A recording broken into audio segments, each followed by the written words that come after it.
7h-9h, les matins de France Culture, Guillaume Erner. La culture, par ces temps de confinement, c'est par exemple ce que met en scène Edgar Quérette dans ce court-métrage Outside qui est visible sur le site de France Culture. Et puis, il faut également rappeler vos ouvrages. Edgar, Incident au fond de la galaxie et 7 années de bonheur, publié aux éditions de l'Olivier. Vous êtes traduit ici même par Maître Zlotowski. Et puis, nous accueillons une ancienne ministre de la Culture, Aurélie Filippetti. Bonjour. Bonjour.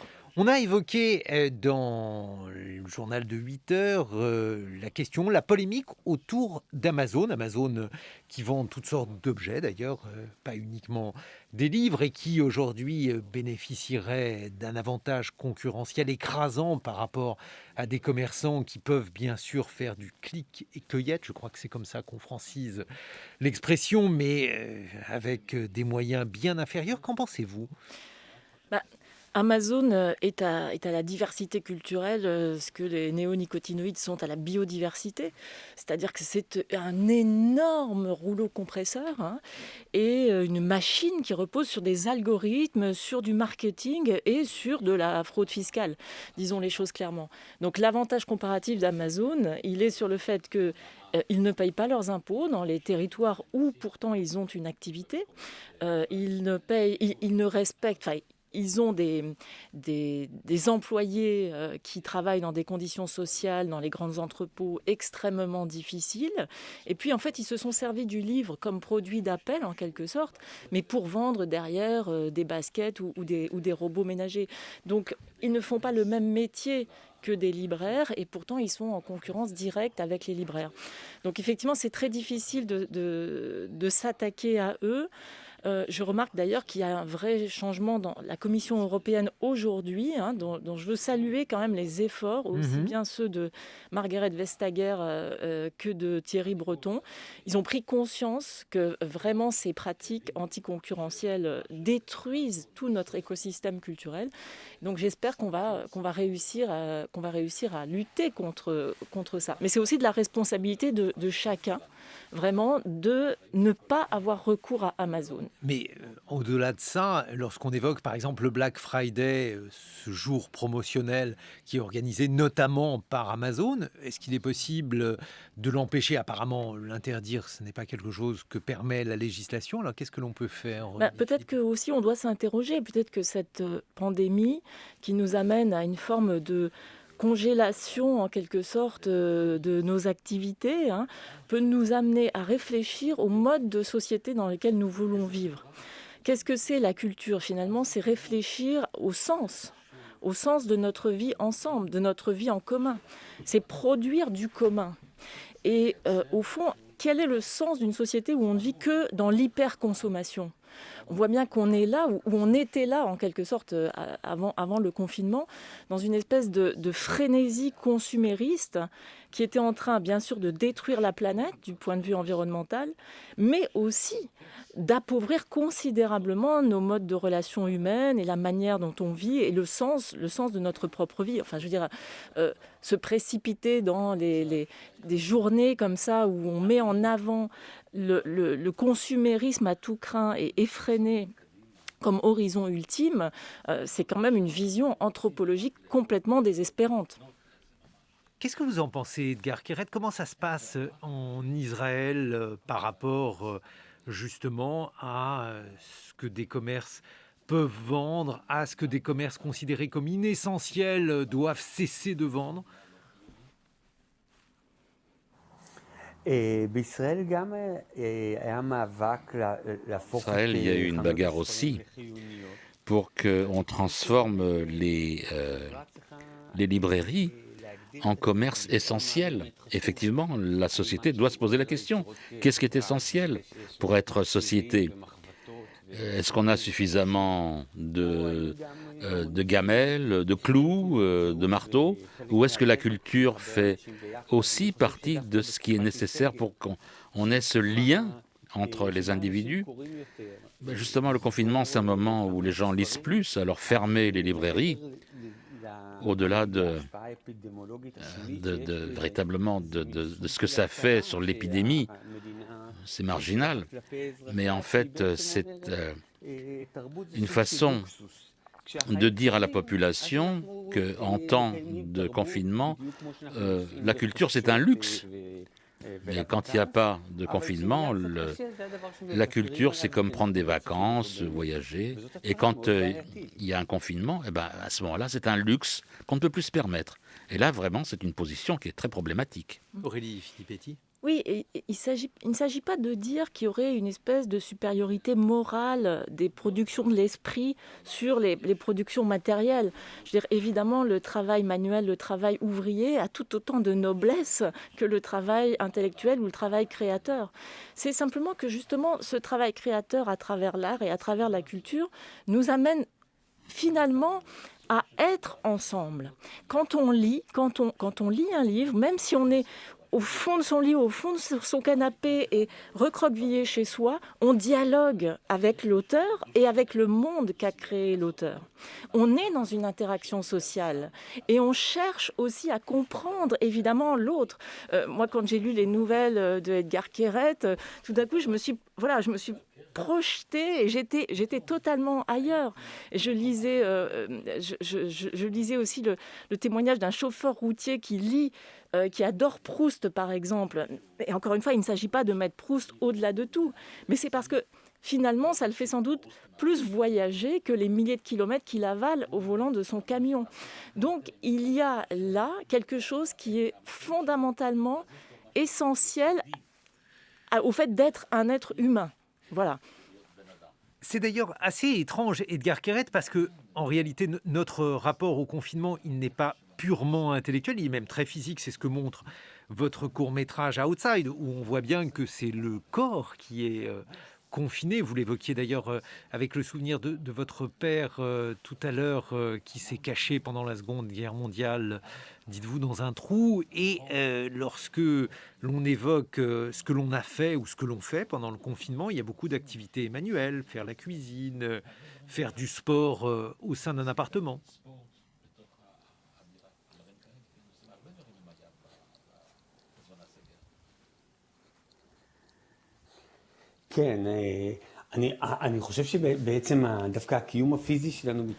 Notre existence physique se renforce. Mais comme Aurélie l'a dit, la première des choses qui peut s'affaiblir, c'est cette capacité d'empathie. En fait, quand on est en interaction sociale tout le temps, mais qu'on le veuille ou non, on se met à la place de quelqu'un d'autre. Mais pendant cette période d'isolement, lorsque le seul lien entre les gens, c'est le Facebook, quand on peut se parler que par les réseaux sociaux ou les appareils numériques, eh bien, on prend congé de soi-même et on rentre dans quelque chose d'autre. Vraiment, c'est un besoin humain minimum, cette culture. Il y a aussi les dégâts. Alors, les dégâts évidents que la pandémie va faire sur toute l'économie, Aurélie Filippetti, sur les différents secteurs qui aujourd'hui sont obligés de fermer. On pourrait penser aux restaurants, on peut penser aux bars. Enfin, je ne vais pas faire la liste parce qu'on sait à quel point elle est longue. Et puis, sur le secteur de la culture, les dégâts, eux, ils sont distincts en fonction de ces secteurs. D'ailleurs, les librairies, jusqu'à présent, ont eu, paraît-il, un bel été et les dégâts n'ont pas été aussi importants qu'on aurait pu le redouter. Bon, d'abord, il y a eu des aides à travers notamment les mécanismes de chômage partiel, bien sûr, mais il faut rappeler que la librairie, dans l'ensemble du commerce français, c'est finalement l'activité qui dégage la marge la plus faible. Et c'est pour ça que les librairies, et déjà évidemment depuis un certain nombre d'années, étaient fragilisées économiquement. Donc, il faut absolument éviter que la pandémie entraîne un effondrement d'un secteur qui vit déjà un petit peu sur la corde raide en permanence, à cause du prix des baux commerciaux, notamment dans les centres-villes, par exemple. Donc ça, c'est le premier aspect. Le deuxième aspect, c'est que la librairie n'est pas qu'un lieu, évidemment, où on vend du livre, c'est un lieu où on discute autour de ce que nous disent les livres. C'est-à-dire, au fond, une manière d'être au monde et de nous interroger, de poser des questions. Vous parliez tout à l'heure de ce pseudo-documentaire, j'appelle pas ça un documentaire, qui a tant de succès, ce documentaire complotiste. Mais en fait, pourquoi les gens ont besoin comme ça de croire dans des fictions absolues qui prétendent leur dire ce qu'est le monde caché, le monde qu'on leur cache, qu'on leur dissimule. C'est le titre d'un livre de Julia Kristeva, cet incroyable besoin de croire. D'où vient ce besoin de croire ? C'est un besoin de récit. C'est un besoin aussi finalement de raconter soi-même le monde tel qu'il est. Et si, au fond, on n'offre pas à nos concitoyens, si les artistes, si les écrivains, si la culture n'offrent pas à nos concitoyens des espaces où ils peuvent s'interroger ensemble, discuter ensemble autour de textes, autour de représentations, autour d'œuvres, eh bien évidemment, ils vont chercher ailleurs et de manière désordonnée, de manière frénétique et de manière absurde. Donc ce besoin-là de se raconter des histoires, il est évidemment il peut être extrêmement dangereux.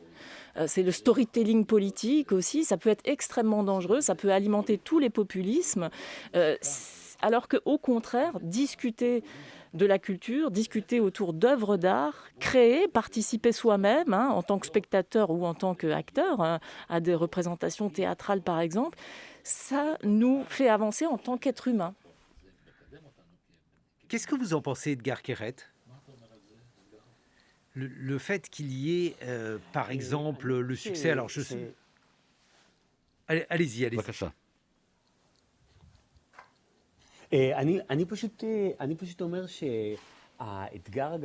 Je dis que le défi, ce n'est pas simplement d'aider économiquement les artistes, parce que d'un jour à l'autre, les artistes ne sont pas transformés en retraités qu'il faut aider économiquement. Mais il faut que la culture puisse se poursuivre, parce qu'il y a beaucoup de livres qui ne paraissent pas, il y a beaucoup de pièces de théâtre qui ne peuvent pas être montées. Et si on pouvait créer des plateformes qui aidaient aux artistes d'être actifs actuellement, s'il y avait des portails qui diffusaient de la littérature, des chants, s'il pouvait y avoir un écho de ce qui se passe actuellement, ça aiderait beaucoup à la société de surmonter ce qu'elle vit en ce moment et non pas simplement d'aider des individus. Qu'est-ce que vous en pensez, Aurélie Filippetti ? Et je crois que l'enjeu, c'est effectivement de préserver notre tissu culturel. C'est quoi la diversité culturelle, ou ce qu'on appelle l'exception culturelle en France ? C'est au fond d'avoir tout un tissu comme ça de créateurs, d'artistes, que ce soit les plasticiens, des écrivains, des metteurs en scène, des acteurs, qui peuvent créer, parfois sans forcément trouver leur public ou trouver le succès, et qui soient soutenus par un réseau de producteurs et de diffuseurs qui, au fond, participent au financement de leur création.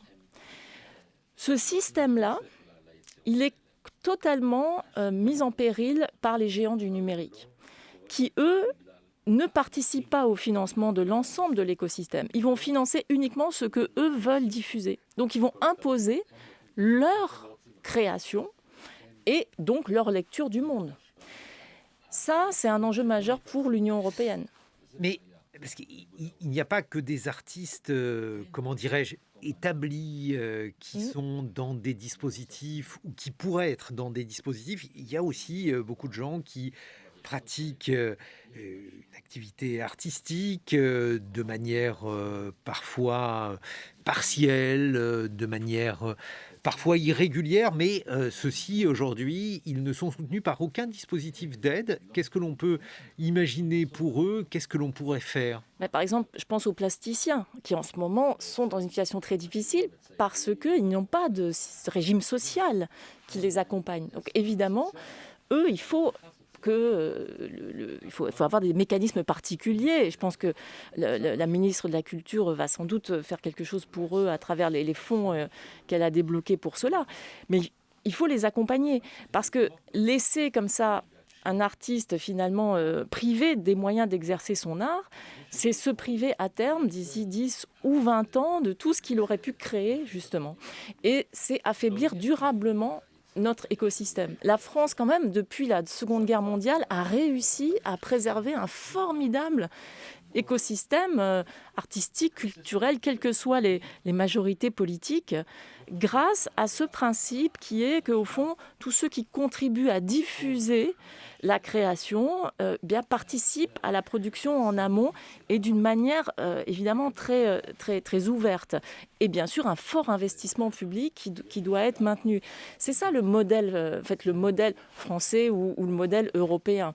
C'est pas simplement on laisse tout aux forces du marché, en quelque sorte.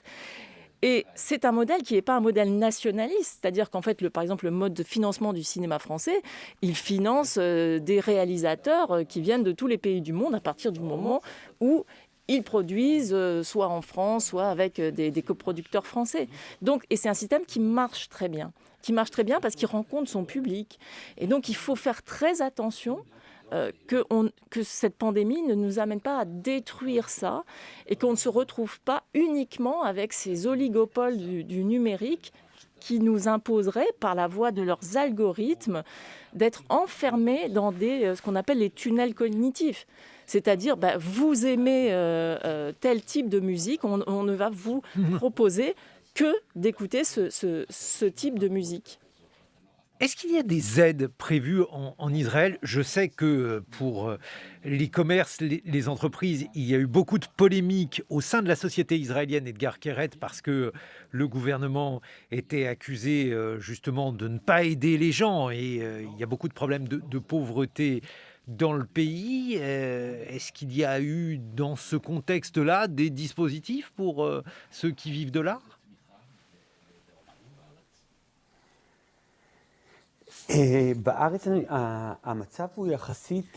La situation est extrême parce que je pense que ça fait des années que le gouvernement de droite considère que les artistes sont une cinquième colonne. Ce sont des gens qui les critiquent et véritablement la diminution des budgets de la culture se sont poursuivis pendant des années.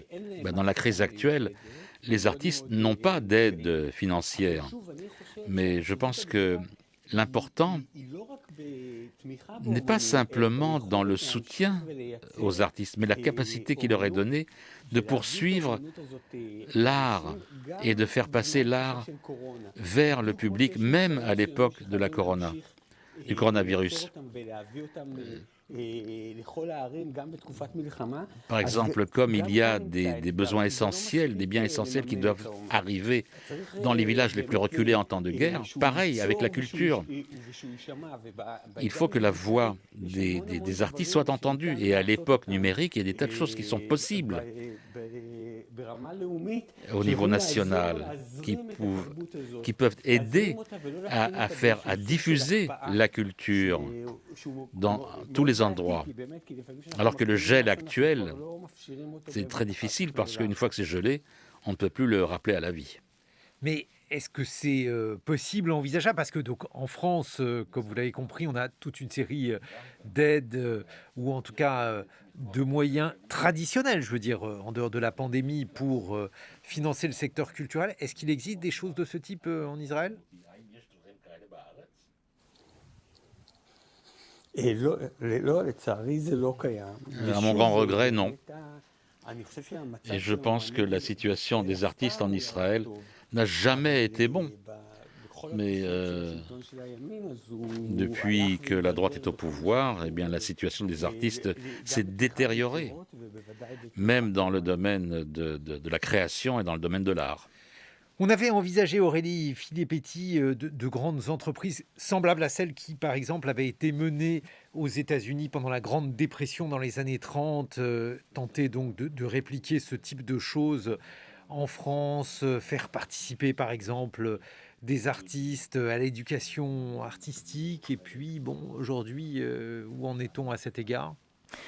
D'abord, l'éducation artistique, elle continue malgré tout. Et parce que il y a des acteurs du monde culturel qui s'engagent et qui sont présents malgré la pandémie. Alors, ça passe par, évidemment, des diffusions sur des écrans virtuels d'œuvres, de pièces, etc. Mais, à mon sens, c'est ça la priorité. C'est-à-dire que, au fond, se saisir de ce moment ou un modèle, en gros, reposant sur un tourisme de masse, de gens qui viennent de très loin, voyageant, produisant beaucoup de gaz à effet de serre, et qui viennent remplir des musées dans une démarche extrêmement ponctuelle et, encore une fois, très consumériste. Tout ça va sans doute trouver sa limite avec cette pandémie. Je ne pense pas que ça redeviendra comme avant, où on ira passer 3 jours à 10 000 kilomètres de là. Bon. Donc peut-être que ça peut donner aussi l'occasion, par exemple pour nos musées, de repenser leurs priorités en disant mais finalement la priorité ça doit être ou redevenir le fait d'accueillir des publics scolaires, des publics étudiants, des publics qu'on appelle empêchés par exemple. Et comment faire ? Eh bien, le fait d'avoir moins de monde dans les expositions, moins de monde dans les musées, ça permet d'accueillir mieux et donc de faire par exemple plus de médiation culturelle pour expliquer les œuvres, pour réfléchir sur le parcours d'un artiste ensemble, par exemple, sur l'histoire de l'art. Voilà, donc utiliser ce moment-là. Mais évidemment, ça implique de l'autre côté que ceux qui financent ces musées ne demandent pas dans leur cahier des charges, ne jugent pas l'activité d'un musée, par exemple, sur uniquement le taux de fréquentation ou le taux d'abonnés dans un théâtre, par exemple. Edgar Quérette, qu'est-ce que ça va changer cette période de crise sanitaire à la fois la relation que l'on entretient avec les œuvres. Alors dans votre film Outside, c'est assez clair puisque la danseuse ne veut plus sortir de chez elle après la période de confinement. Pour le reste, vous savez, à chaque fois que j'entends un narratif sur la pandémie, c'est un narratif victimaire, tragique. Ah, le bon temps, voilà, et puis maintenant il n'y a plus rien. Et puis soudain, il y a cette pandémie qui nous a tout emporté. Mais la vérité, c'est qu'il faut se raconter une autre histoire. La pandémie arrive avec un changement. C'est comme l'expérience de quelqu'un qui change d'appartement. Changer d'appartement, c'est traumatisant parfois. Mais parfois, on se sépare des choses dont on n'avait pas besoin précédemment. Et on découvre de nouvelles choses. Et d'un point de vue artistique aussi, la pandémie et les changements qu'elle nous impose, c'est aussi une occasion. Et il faut investir notre énergie, non pas à lécher nos plaies et voir le côté tragique des choses, mais essayer de comprendre comment désormais nous pouvons créer, comment on se relie les uns aux autres dans cette nouvelle situation. Qu'est-ce que vous en pensez, Aurélie Filippetti ? Oui, je crois que cette pandémie a prouvé à ceux qui pouvaient en douter avec une certaine démagogie que la culture, c'était tout sauf un habitus social bourgeois. La culture, c'est quelque chose qui est vital, qui est existentiel et au cœur de chacun d'entre nous. C'est pas simplement une pratique qu'on acquiert comme ça parce que il est de bon ton d'aller par exemple à l'opéra ou au théâtre le samedi à Paris. C'est pas ça. C'est ce besoin de culture, il s'est exprimé partout, dans tous nos territoires à l'occasion de cette pandémie. Et donc on voit bien que c'est vraiment finalement au cœur de tout projet de société. Le développement de nos sociétés, il repose sur quoi ? Quand je dis développement, ce n'est pas le développement au sens de la croissance du PIB, c'est vraiment notre projet politique, ce qui fait qu'on tient ensemble en tant que société. C'est la santé, on l'a vu avec cette crise, l'éducation, et pour ma part, je considère que c'est essentiel que les écoles demeurent ouvertes dans cette période, et la culture. C'est ça, au fond, ce sur quoi doit reposer ou repose les bases d'une société humaine. En conclusion, Edgar Quérette, vous n'êtes pas finalement pessimiste sur le monde d'après. Bon, on aimerait bien d'ailleurs que ce monde advienne, mais comment le voyez-vous ? J'avoue. Beaucoup de personnes me disent « Ah là là, autrefois on se touchait et aujourd'hui ça ne reviendra pas, les gens ne se toucheront plus. » Moi, je maintiens une distance social, si vous voulez, parce que je veux rester sain. Et quand quelqu'un dans la rue veut me serrer la main, je m'écarte. Mais quand je rencontre mon frère, je l'embrasse. Quand je rencontre une copine, je l'embrasse, même si c'est interdit. De ce point de vue, quand moi je regarde cette pandémie, je me dis, la pandémie m'a évité de serrer des mains inutiles et d'embrasser des gens de façon inutile, et ne m'a laissé que les choses essentielles. Dans le contact physique, par exemple, il y a un prix à payer aujourd'hui pour ça. Mais je sais maintenant qui j'aime vraiment et qui je n'aime pas vraiment. Et donc, de mon point de vue, c'est une perspective de la Covid, quelque chose qui a ébranlé le monde tel qu'on le connaissait, qui a créé un nouveau monde. Mais on peut dire que, voilà, peut-être que le monde à venir, on peut dire que ce sera un monde pire, ou dire au contraire, non, ça va apporter un changement qui nous amène à de nouveaux endroits, peut-être meilleurs qu'auparavant. Un mot de conclusion, Aurélie Filippetti. Je trouve que moi, cette pandémie m'a rendu encore plus indispensable, justement, ce contact humain avec des gens que j'aime, des gens qui me sont proches, mais aussi, au fond, avec l'humanité tout entière. Je suis très heureuse d'être ici, dans ce studio ce matin, avec vous deux, simplement de vous voir.